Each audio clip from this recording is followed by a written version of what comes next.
हज़रत मसीह मौऊद अलैहिस्सलातु वस्सलाम फरमाते हैं, कुरान करीम ही हकीकी नजात का सरचश्मा और सच्चाई का रास्ता है। ये तो इंसानों की बदबख्ती है कि वो इस पर अमल नहीं करते। इस पर ना अमल करने वालों के दो गिरोह हैं। पहला तो वो जो इस पर ईमान ही नहीं लाते कि ये खुदा का कलाम है, इसलिए वो तो हक से बहुत दूर जा पड़े हैं। दूसरा वो जो ये यकीन रखते हैं कि ये खुदा ताला का सच्चा कलाम है और इसमें शिफा है, लेकिन वो इस पर अमल नहीं करते।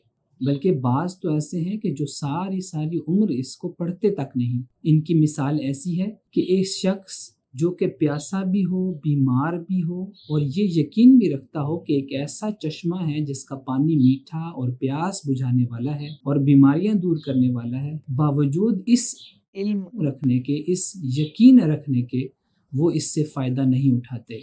तो ये लोग कैसे ही बदबख्त हैं।